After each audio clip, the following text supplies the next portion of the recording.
আসসালামু আলাইকুম স্যার, আপনি সবাই ভালো আছেন? হিন্দু ভাইদের জন্য নমস্কার ও আদাব। তো আজকে আমি নিয়ে আসছি 40 হরফের দেহ তৈয়ার।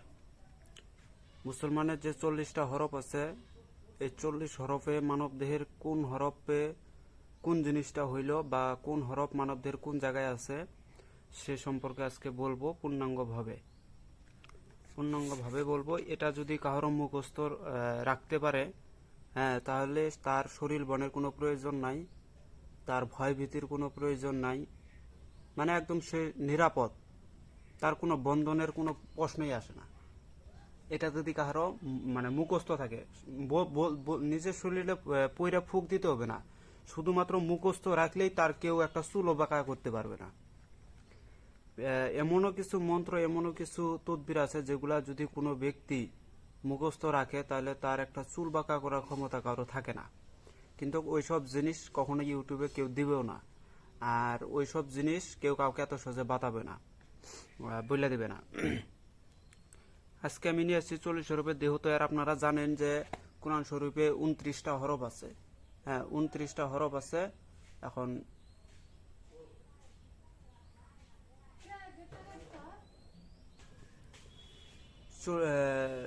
কোরআন শরীফে 29টা হরফ আছে, ধরে নেন 30টা হরফ আছে, কিন্তু 30টা যে হরফ আছে এটা কিন্তু বহিরাগত, মানে প্রকাশ্যে আছে 30 হরফ।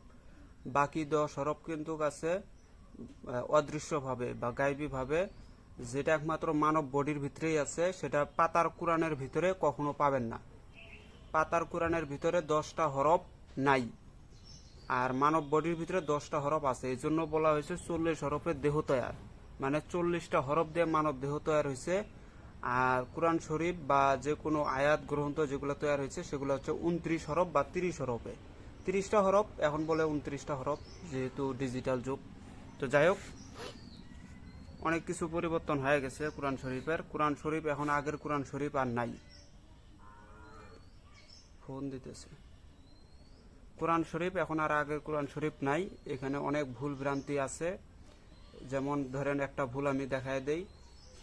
কালেমা যেটা আছে সেটা হচ্ছে লা ইলাহা ইল্লাল্লাহু মুহাম্মাদুর রাসূলুল্লাহ বলে, রাসূলুল্লাহ, এটা হচ্ছে কোরআন শরীফে চলে আসছে।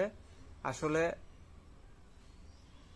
আসলে আছে হচ্ছে আপনার অরিজিনাল যেটা সত্য সেটা হচ্ছে লা ইলাহা ইল্লাল্লাহু মুহাম্মাদুর রাসূল আল্লাহ, শেষে আল্লাহ হবে, ওখানে লিখে দিছে লুল্লাহ। তো যাই হোক, তো এই জন্য করে গুরু ধরা। আর এই লোকটা কি পাগল হয়ে গেছে, বারবার ফোন দিতেছে কাটার পরও।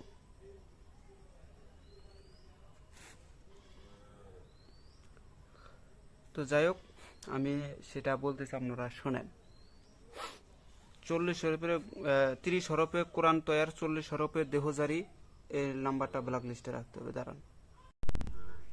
তো যাই হোক, এই লোকটা বারবার ফোন দিতেছে, যার কারণে ব্ল্যাক লিস্টে রাখতে বাধ্য হয়ে গেলাম। এখন আরেক নাম্বার দিয়ে দিতেছে, দেখেন। সন্ধ্যার পরে ফোনটা দিলেই হয়, এখনই ব্যস্ত হয়ে গেছে ফোন দেওয়ার জন্য। এরকম ভুল কেউ করবেন না, বারবার ফোন দেবেন। সেটা আপনি যদি আমার চেনাও হন, তারপর আমি ব্ল্যাক লিস্টে রাখতে বাধ্য হয়ে যাব। বারবার ফোন দিবেন না। এখন ফোন দিচ্ছেন, ফোনে যদি আমাকে না পান, তাহলে ফোন যদি কেটে দেয়, তাহলে আপনি 1 ঘন্টা 2 ঘন্টা বাদে ট্রাই করবেন, অথবা সকালে একবার ট্রাই করবেন, নাইতে দুপুরে, নাইতে সন্ধ্যায়, শেষ।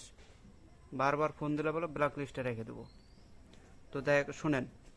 30 হরফে কোরআন তৈয়ার, 40 হরফে দেহজারি।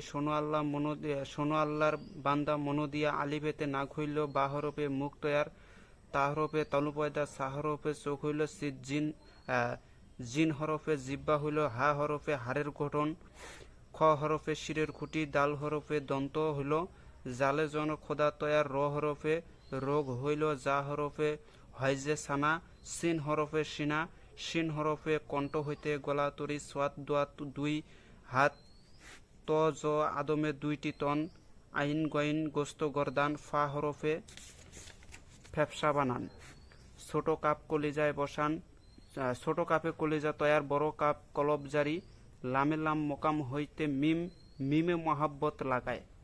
মানে মিম যে হরফটা আছে এটা হচ্ছে মহাব্বত। পেটের ছাউনি, মিম হরফ, মিমে মহাব্বত লাগায়, পেটের ছাউনি বানাইয়া, নুন হরফ নাভিতে যায়। মানে পেটের ছাউনি তৈয়ার হয়ে সেই নুন ওটা চলে যায় নাভিতে। ওয়া হইতে আওয়াজ আসে লাম আলিফ রয় কোমর নফসে, হামজা 2 পায়ে বসে, ইয়া হয় পায়ের বেরি, 40 হরফে আদম দেহ তয়ার, 10টি হরফে 10টি শক্তি দিলেন, 10টি হরফে 10টি শক্তি দিলেন পাক পরোয়ার নিরঞ্জন। দর্শন শক্তি মানে 10টা যে বাড়তি যে আমাদের হরফ আছে সেই হরফগুলো আপনারা শুনে রাখেন, সেটা হচ্ছে 10টা শক্তি। এই 10টা শক্তি যদি না থাকে আপনি কোনো আল্লাহর কোনো সৃষ্টি থাকতো না। 10টা শক্তি আছে বিধায় আল্লাহর সৃষ্টি আছে, বা আল্লাহ এই সৃষ্টির মাধ্যমে খেলা করতে পারতেছে, বা এই 10টা দিয়ে সবকিছু হইতেছে। এই 10টা বাদ দিয়ে দিলে কিচ্ছু থাকবে না পৃথিবীর।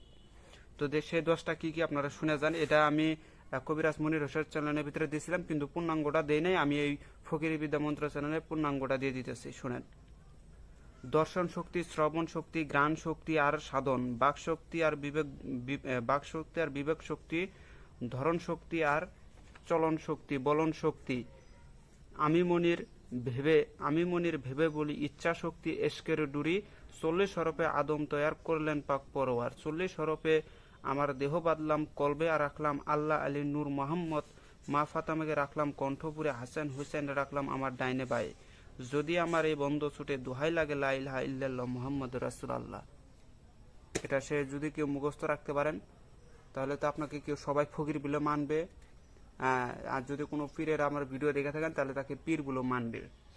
এবং এটা যদি মুখস্থ থাকে আপনার শরীরের সমস্ত বালা মুসিবত থেকে রক্ষা পাবে। তো এটা সে আজকের ভিডিওটা যদি ভালো লাগে অবশ্যই লাইক কমেন্ট শেয়ার করবেন। আর আমি একটা কথা বলে যাই, এখানে আমি আরেকটা কথা বলে যাই, অনেকে শীর্ষ অর্জনে আমার ইমো হোয়াটসঅ্যাপে অতিরিক্ত মেসেজ করতেছে। শুনেন, শীর্ষ যারা হবেন, বা আমি এর আগে ভিডিওতে বলছিলাম যে আমি একটা ডিসিশন নেব, সেই ডিসিশনটা হচ্ছে যে আমি শীর্ষ বানাবো গুনে গুনে মাত্র 5 থেকে 7 জন, এর উপরে নিব না। এই 5 থেকে 7 জন আমার কাছে আসবে, আসার পরে আমি তাদেরকে কিরা কাটায় নেব, ওয়াদা করায় নেব, কিরা কাটাইয়া ওয়াদা করাইয়া, আর আমার কিছু রুলস আছে সেই রুলসগুলো তাদেরকে বলবো, তারা যদি মানতে পারে তাহলে তারা আমার শিষ্যত্ব গ্রহণ করবে। এবং আমি এই মাটির উপরে দাঁড়ায় আছি, আমি যেটা সত্য জানি সেটাই তাদেরকে বলে দেবো। যেটা আমি সত্য জানি, যে বিদ্যাটা সত্য, যেটা কাজ সত্য হবে, বা যে জ্ঞানগুলো আমার কাছে আছে, যে জ্ঞানগুলো না জানলে পারে এইসব লাইনে কাজ করা খুব কঠিন ব্যাপার, সেগুলো আমি তাদেরকে সত্যটাই জানাই দেবো, মিথ্যা আর বলবো না। মিথ্যা একদম বাদ, কারণ অনেক শিষ্যকে বুঝবার জন্য মাঝে মধ্যে 2-1টা মিথ্যা কথা বলতে হয়। তো মিথ্যাটা বাদ দিয়ে দেবো, একেবারে সত্যটা বলবো। কিন্তু আমার রুলস এবং আমার কিরা যদি সে কাইটা নিতে পারে তবে সে আমার কাছে আসবে, তবে আমার কথা মতো চলবে।